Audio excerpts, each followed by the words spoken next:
Shmwani that has the option can go for the skirmish because of her potential burst damage early on, or maybe just wants to path around, scout out for his laners, and see in the team fights. And I think that's a great thing to highlight because we look at these early games going so well for Fengvu in this series and you think, man, they're just pretty good players. And that's true, they are strong players.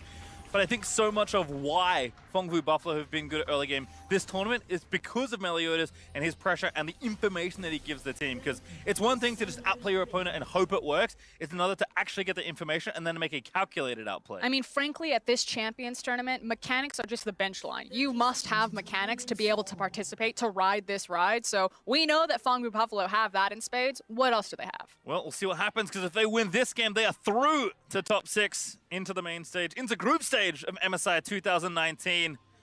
And they'll go from one hometown to another, moving on to Hanoi if they can make it work here. They certainly have the crowd behind them, but they need to seal one more win in this best of 5. And that's why, you know, I'm okay kind of giving away some of the down and dirty League of Legends that we've seen from the Buffaloes today. It feels like when you do have that crowd behind them that is so loud, that maybe you get a little bit hyped up, you get a little bit over-eager, you want to kind of flex or have that swagger, as we said. So I think that we can forgive some of the bloodlust. And it's looked relatively... I don't know if discipline's a word you should use too often when talking about Fengvu Buffalo, because they go from 0 to what's going on very quickly. But I think they have shown just a really, you know, strong, solid set of gameplay today. And yes, you know, Zeros in particular has done his thing and maybe gone overboard once or twice, but for the most part, it's been working out, and it just feels like they're outclassing their opponents in a lot of ways. Yeah, but my eyes right now are going to be on Meliodas and Ananasik for this early game pathing. It feels like every single game we do have something that is interesting. Meliodas has gotten the better in terms of Ananasik's jungle pathing, but Ananasik has done better in the early gank stage, I feel, for the first 3 games we've had here. No Man's also doing some nice work there. Hit level 2 and harassing down Null. We did see Ananasik throw red buff straight to this crab. Still wanted to make sure to get that first. And it looks like maybe full clear here for Meliodas, at least for now. Although he is going to skip walls. And Pineapple here on Rek'Sai can look for the double crab because he can cut across his mid lane since No Man's has priority. So that's going to feel really nice. Whereas, like you're saying, Meliodas probably taking it safe, recognizing that he doesn't have priority where he wants it. This is curious, though. Spotted out his Raptor camp and then slowly went to his red. Yeah, I kind of like what No Man's did there, using that pressure, just threw a ward over the pit. I think this is Meliodas trying to read what the pathing would be from Pineapple here. Well, that hook shot's nice there from Gadget. He talked about utility, and now Ananasik here with the red buff, just going to take it down. Really, really like this pathing from Vega. And you could tell that both junglers knew what was going to happen. Love that Ananasik pulled the trigger on that and finally said, no, I am not getting 3-buffed again. It is you who will feel my wrath. But when Meliodas popped over to his Raptor camp, he probably suspected, okay, it's probably a mid lane cross into double scuttle. This guy can contest me at red. Maybe I can burn it down fast enough. So felt like a heads-up play from both junglers. In the end, though, Vega Squadron, again, off to a very early jungle start. Yep, Rek'Sai, the more aggressive champion, plays the more aggressive route and is rewarded as he pre-seeks the wave, just to help No Man's keep up the pressure that he's built for himself. Meliodas still only level 2, did take the walls, but it wasn't enough to gift him over the XP. And now Ananasik going to see if any camps or junglers are available. No Gromp right now, but might be spawning in a few. Probably not, though. So at least he's just going to check out and get the info, but there's no jungle at all to really clear. Yeah, unfortunately, it's kind of pathing issues like that where I'm like, Ananasik should have just assumed and then gone back to his jungle. He doesn't place any wards. Maybe there's a possibility that he looks for a dive, but you're against the likes of an Akali who has access to the Shroud as well as the Flash, so you want to respect that at least early on when all these champions are quite squishy. But he does lose, you know, a bit of the tempo that he got by stealing away that red buff by peeking in and looking at that top blue side jungle. Well, it was briefly a 2-level lead, but with the Krugs now being finished off by Meliodas, there's only a 1. But now the rest of his blue side jungle will be started by Ananasik, so Meliodas really only one thing left to do, it's try and gank a lane. Will be spotted out by a ward as he comes around this corner, though, as Santas trying to get back in position, back to safety. Wave pushing in, so no need for Gadget and Santas to do anything crazy. And Meliodas actually going to see that the blue has not been started, and Ananasik does finish off the Gromp. Don't know if Meliodas knows this has happened here. Ananasik going to sneak over. Level advantage, pops over. Santa's also roaming around, so Does seem like Vega happy to fight here. Tongue Lash lands for the slow. Flash knock up there from a Nanasik. Meliodas flashes, but still getting bitten down. The tongue is good, and that's first blood to Vega. And just a complete misread there from Meliodas. Big Koro and Pallet were not rotating over. Maybe if the Galio and the Lucian had joined him with that invade, as well as Null pulling the trigger on the TP in the mid lane, maybe that play looks better. But kind of a strange desync from the bottom side of the map for PVB. We don't normally see that.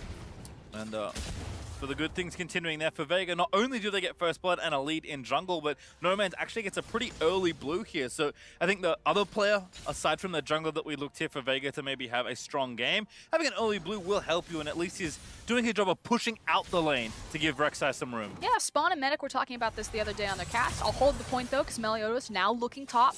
Again, on to boss. No ulti here for the Aatrox, but just Umbral dashes away, and that's all she wrote on that play. But look at what is happening underneath him. That blue buff, the fact that Orianna has the priority, allows a Nanasik to constantly get underneath like here and just cause hell for Meliodas. This guy is just going to be very disruptive in the jungle and constantly challenging him. Level 5 to level 3 between Rek'Sai and Sedge. And Nanasik unfortunately does not check for the Gromp, but he knows now that he can just go ahead and get him off. It would be a smite fight for it. Does go over to Meliodas, but still has to worry about potential engage. Null also very low. Noman's trying to find it. Forces a flash there with a Q.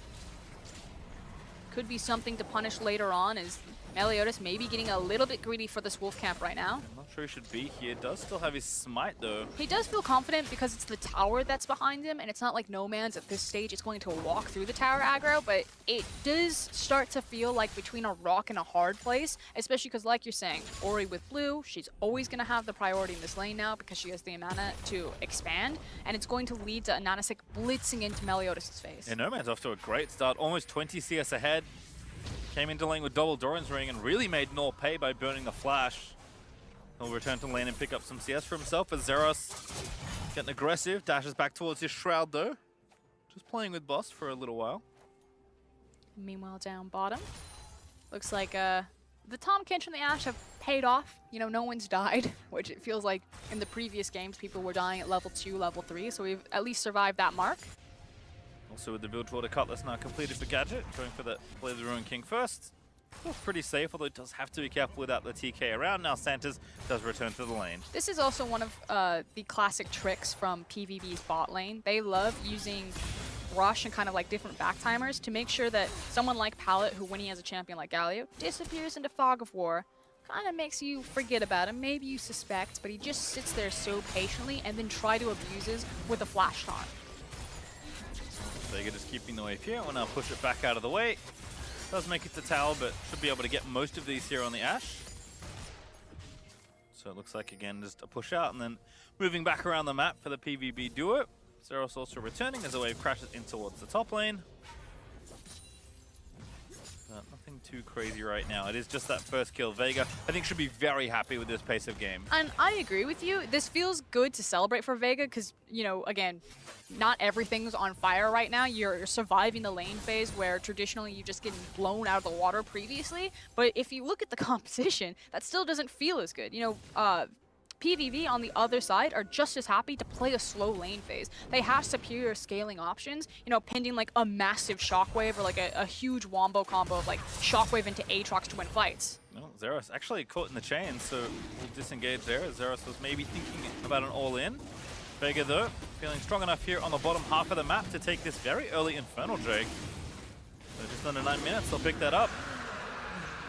Oh, best Dragon Spawn they could have asked for. Double back-to-back Infernal when they have the push power.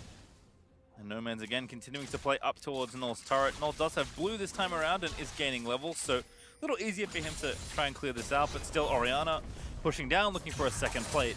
And the issue that PVB is waiting on is, yeah, they're happy to sit in their lanes and to farm up because eventually they'll just outscale this game with the composition, but they're waiting for Meliodas to have access to level 6. He's been tracked very well by a Nanasik, so hasn't found his opportunity. Once he has that ultimate, it's much easier to try to break some of these lanes by ganking through the lane instead of trying to gank through the river, which Meliodas, or excuse me, a Nanasik has controlled. Well, for the first time what feels like a while, Meliodas actually towards the top lane, but maybe just covering for a potential gank there, as No Man's the one to watch here alongside the jungler. Null going to be the target. No flash there. Shockwave is going to land. The knockup follows, and a beautiful dive there from Vega. Very well tower aggro juggled right there. The fact that they traded it off, it's just, I believe, 3 shots total between the two members, and punishing the flashless Rise. No Man's continues to get gold, going to collect even more plates for himself, and the gold lead's actually 2,000 up for Vega, and that's with no towers being killed just yet. There's all that early kill gun and the plates to watch this again. Yeah, taking another look at it, you can see that Null, he was trying to run as quickly as he could to get on the outskirts of that shockwave, but just picture perfect there. Nicely done. Last chapter now finished as well. We'll get even more plate gold, so the third one falls as Meliodas just trying to clear these minions out. Does get all of those, including the cannons, so that feels pretty good, but now No Man's getting his blue buff again. But that's the big winner, is the fact that Meliodas actually gets to farm in the mid lane, now has access to level 6. So the Sejuani ultimate is there, and we were talking about how ganking through River is so hard because he'll be spotted out so early with all of the vision control from Vega Squadron. But with the Sejuani ult, you can just run up the lane, toss out the ult, and see what you get. Well, certainly if we want to use early games as the measuring stick for this series, much better for Vega. First 2 kills on the board, have that first Infernal, and Gadget's up in CS. Oh, finally, we did it! No, I like the call. I think that if we get to game 4, that Tahm Kench Ashe is really the way to go. Just stop fighting them in the lanes. And Tahm Kench certainly a champion at enabling that sort of situation. Meliodas still trying to stay active. PVB maybe feel like they have enough strength on the top side to fancy a Rift Herald, but nice hawk shot there from Gadget as they actually are swapping up for now. Yeah, but it's being called, I believe, depending on where Big Kuro goes, which he's running at mid because he's waiting until his team has full information before he makes the choice. Do I join you at Rift Herald or do I go bottom? But it's a completed item for Lucian and just the components for Gadget. Well, that back may actually turn the tide here for PVB, who have brought almost everyone up here. Zeros notwithstanding, who's actually going in for the swap and moving into the bottom lane. I think this is actually really dangerous for PvB. The fact that you're dealing with really key ultimates this early on in the game, like the Shockwave as well as the Enchanted Crystal Arrow, I like the call to just say they can have this one. It's not worth walking into an area that we were already late to rotate to. Yep, and again, Vega were there first. They got set up for vision. They have the speed shrine, so that's going to be Rift-Held over to Vega Squadron. Finally feels like we got the calm, collected, controlled game that Vega Squadron really need to showcase that they can be competitive in this best of 5. Big Kuro again, going to meet Gadget there. But Zeros almost up to the Gunblade, doing decently there, although a little bit behind in gold. Big gold difference, though, is between those two junglers. That is 50 to 77, and Anasik is just schooling Meliodas this game. Yep, going to pop the Rift Turret as well, so No Man's is going to cash in even more turret plates. We'll get the first turret gold and the plates over to himself as well. So this Orianna also has so much gold built up. And opening up the map like that is so pivotal when you have the Ashe and the Tahm Kench. We're going to walk through there. Okay, Meliodas, saw it coming. It's a big tank line. Whenever you see multiple people walk through a choke point next to an Orianna, have to hold your breath for a second. You just clench. No level 11 just yet for Ori either. No Man's not far off though. Plate's gonna go over. Caster creep. Not enough. It's like one little wizard spell away from that caster creep for giving the plate over. So Gadget and Sanders will keep the push up now. Just a stiff breeze comes by, knocks it over. Pallet back up here to join the 2v2. As Meliodas again just getting consistently harassed in his jungle. Loses his red buff again. He's getting ripped around the map, and we're starting to see big discrepancies between the lanes, not just in the CS, but mostly in the experience, particularly that mid lane, level 9 to level 10. No Man's is a big deal right now, closer to that level 11. Big Kuro a little bit low, but they are going to start the fight off here. Culling popped, Ignite down onto Gadget as well, but not enough to get the kill there. They'll stay safe. There's one rule, guys. We don't fight. And hey, they obeyed your rule and it works out. In fact, Infernal even up here means that they have the presence, they have the pressure to take their second Drake in a row. Teaming up with No Man's and Ananasik, I was just talking about this Orianna, level 10, that much closer to level 11. As soon as she gets it, which she got it right there, now No Man's and Ananasik are very scary for this ball delivery system. So I want to see how Vega Squadron continue to open up this map and really try to abuse the utility of their bot lane with that Ashe Arrow. And look, the first, kill or two. I was like, okay, good job. You're like making a game of it, kind of slowing things down. At this point, they're actually really far ahead. I mean, these are comparable gold leads to what PVB were delivering in the last few games. Meliodas looking for something, but a cleanse from No Man's makes that a non-factor. Yeah, walks out of it. It's going to be now another repeat. Maybe you attempt that gank again on No Man's, but I was actually looking at this. You know, who does Meliodas actually pick to try to gank with the Sejuani ultimate when you're against a Tahm Kench? I'll hold it. Gadget flashes, pallet follows, and that's going to be the first kill over to Feng Vu. Force him to guess. Don't flash early and tell him exactly where you're going to go. And as you said, goalers don't fight. Unfortunately, Tahm Kench not there to save the day. So that is Gadget falling down and giving the first kill over to the VCS representative. Big Koro now. And that Blade going to try and push down and get a bit more turret damage done. But as you can see, 6 plates and 0 versus 0 means almost 1,000 extra gold given over to Vega. Still a lot more power stacked into this Vega Squadron lineup, especially as Orianna now starting to cheat up towards the bottom lane. Without Sejuani ultimate, Vega should feel really confident that if PVB hung around there, that they would look for the fight. Yeah, No Man's had the rank 2 ulti, has the Luden's already done with an extra blasting one plus the Sork shoes, so good position here for No Man's to take over this game alongside his jungler that's had another good game. Again, we talked about these teams in both their groups. You know, when they had a lead, they really just ran away with the game for the most part. So this is finally Vega's time with a pretty substantial lead in the early game. So the question now is, can they run away with the game? We're also going to see what PVB look like playing from a back foot and if they can actually turn that into a victory. Because anytime they fell behind Team Liquid, it was basically just watching them run into the wood chipper. Well, not what you want to see if you're a fan of the home team. PVB again would like to finish off the series right now. And Anasik to ulti, maybe a little too far forward. He's gonna, oh, Tahm Kench gonna save the day. Flashes away to the tunnel. That would have been fine just in case. I'm a little bit scared about this choice of where you're going to play on the map right now.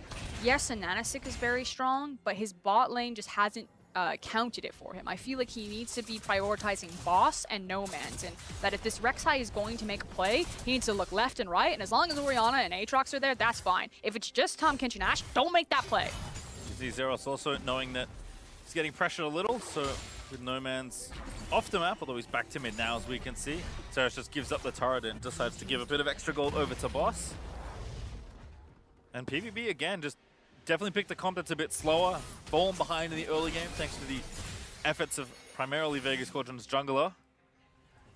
So a little happier perhaps to sit back and play slower with this comp, but not the kind of deficit you think of, even when you're picking something that's not quite as high tempo as it has been in the first 2 games. They still need to be really respectful of Vega Squadron. Yeah, probably in comms right now, PvP are like, it's fine, play scale, we're playing for farm right now, we're just trying to create safe opportunities, and then if someone overstays their welcome, then we look for punish. Maybe it's this bot lane.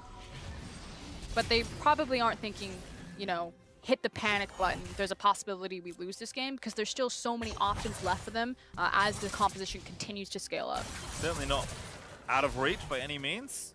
Zeros dancing back in onto boss. Will he commit the ulti? Will look for the stun, but doesn't land it. Still gets Aatrox already out of there. Oh, missing that E. Might have been it there for Zeros, but fortunately ulti times out and he uses the second charge and boss walks away safely. And we're kind of in this lull where there's not a lot of obvious objectives for either team to play around. This would be interesting. There is TP for boss, so he could TP back into this lane. Very long lane for Zeros to try and run out of, and he already used his ulti. He does have flash. He's actually Shroud though. He's watching. He's walking back. No, is it gonna try it? I think you have to go for it. You stayed down here long enough. Now Zeros sees what's up. Prayseeker misses. Zeros gonna flip away. That's gonna be enough to get him out. I'm not sure about that one. It looked very scary. I'm a little bit lukewarm, I think. Zeros gets out of it. This time actually stays in the bot lane. Now he's pretty confident, and Anasik has walked away from his lane. No Man's though actually in the side lane right now versus Big Koro. Zeros apparently decided that he wants to fight again. Oh, he has his jungler, of course. Although that's Tahm Kench. He's got more than a jungler. Zeros in. Oh, gets knocked up. The arrow's gonna miss him. But there's Santa going in. Pallet roams in as well with his ulti. Flash not committed. Noldo commits for the flash route, but it's still 4v4. Vega walking back towards their turret now. Maybe they can turn tail and try and get the fight turned around for themselves. Pallet locked up in the chains is going to get caught up and killed. They've overextended, and Orianna is running behind them. Yep, no, Realm Warp not going to work. That's Gadget grabbing their next kill. And here's No Man's going to cut them off with the Shockwave. Oh, it looks so good. Finds the Shockwave, gets one and a flash. Meliodas fail flash. And that's going to give the kill over to Rek'Sai. Vega are really coming alive. Hope is alive for this Vega Squadron in game number 3 right now. They got the minion wave behind them. They even grabbed the aggro, so the minions are going to survive just a little bit longer, but immediately punish the overreach there from PVB and shove down the tower. PVB, for the first time, almost all tournament, look very passive in this game. I mean, yes, you have to play, you know, knowing that you're behind, you have to play with respect, but they're almost giving them too much at this point. I don't know if that was respectful though, Patient. They like TP'd and threw everything down. No, I agree. It's been like slower, but as soon as they thought that they had an inch in, they decided to try to take the fight. But the ability for Vega Squadron's composition to disengage from the initial attempt here was what really punished them. So it felt like who was going to win in this 1v1? Boss and Zeros have been going at it all game long, but Tahm Kench actually just means so much. I was going to say, we talked about the power of Galio and his globals as Noel jumps in here. And this is kind of what spelled disaster here for PVB, because now you cannot run. Yeah, good positioning by Gadget as well. I like the fact that he doesn't immediately commit. He's just there to, again, provide that utility and help his team walk them down. But it's Boss and Santos that were kind of leading the charge. Yeah, Boss's comfort on Aatrox also showing. He got 2 very nice knockups there to basically get those 2 kills. And then Meliodas, slight mechanical error. Probably would have died anyway, but you can see the fans not happy. I like to point out that guy in the middle space. Well, that was kill, so Santa's dead's nice. Gadget though will live. Finally, PVB finds something on the scoreboard. But again, I think, you know, it's funny that, you know, you mentioned it a few times, but Tahm Kench is a big difference maker. When you're playing against a team that wants to be aggressive, he diffuses all that, and you're able to match global power and just move to fights as quickly as PVB are willing to start them. And Gadget and Santos have experience playing with this pick. You know, it's not something that's completely out of the wheelhouse or out of the blue for them. So I'm curious why it took so long for them to grab hold of this. It felt like, you know, sometimes you just have to put up the white flag. You just have to say, this one's probably on me, guys. I can't beat these guys. We tried to go toe-to-toe. It didn't work, so let's just play defensive. Let's change the game plan. And I'm glad that it finally happened for Vega Squadron. But the question is it too little too late? Perhaps, but it would be funny if the smallest change in draft is the one that makes the biggest difference for a team that has shown us so many creative drafts throughout the tournament. Still, PVB did grab a kill. They're woefully behind still at 6,000 down. But PVB will make a go of this game. I don't think they'll go silently into this good night. But I really like the Vega Squadron are forcing them to group up. So they're not giving them a lot of space or time to play around these side lanes. They're saying, hey, our comp is really strong right now when we are grouped up around how strong No Man's and Anonisic is. Let's just force it down, PVB. Let's take what we want and not give them the opportunity to trade cross-map on objectives. And that decisiveness was what got PVB into such good positions and made them such quick games in the first 2, so Vega certainly have the ability to show similar strength here. Don't want to play too slowly. Much like Goldilocks has to be just right. Even when you have a lead, you don't want to wait too long. The classic lukewarm. Well, Gadget finds himself some minions to arrow down. Certainly have to think that Baron is in the forefront of both these teams' minds. Isn't it a completely different game when Vega Squadron have tempo and control? Like, it just...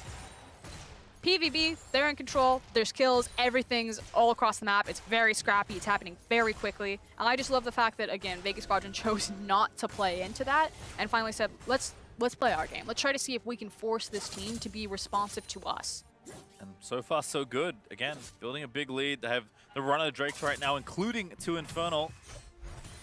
Have a Cloud coming up in a minute 32 to add a potential 4th to their collection. Yeah, double Infernal in a Mountain is always going to feel good, especially when you have a Bork on an Ashe.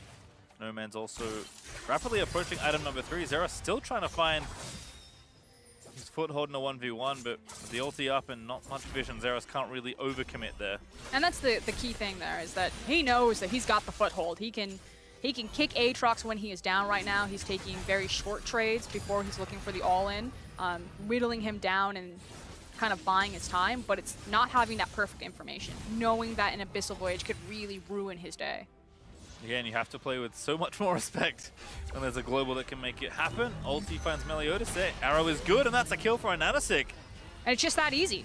throwing the arrow from Fog of War, you could see all of the vision control that Vega Squadron have gotten. They've basically had priority over this mid lane since minute 1 in this game, especially with the early transfer of that blue buff, and it hasn't let up. And now that's a Mountain, double Infernal, and such easy Baron access. Oh, No Man's running interference. Really nice there again. Orianna so good in these choke points leading up to Baron.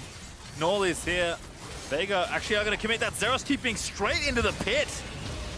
Gets out, has to use charge 1 of the ulti already, though Baron is low. I don't think they can get it. That will be over to Vega. Smite is good. Zeros forced to get out. Boss is a little low, but he still has his ulti. So Zeros is going to get chased down. He slowly flashes in an Anasik. Unstoppable just gets an easy kill. Everyone is flashing into a wall from PVB. These are mechanical missteps left, right, and center here. And here comes Vega. Knock up into the shockwave. That's a kill for Gadget.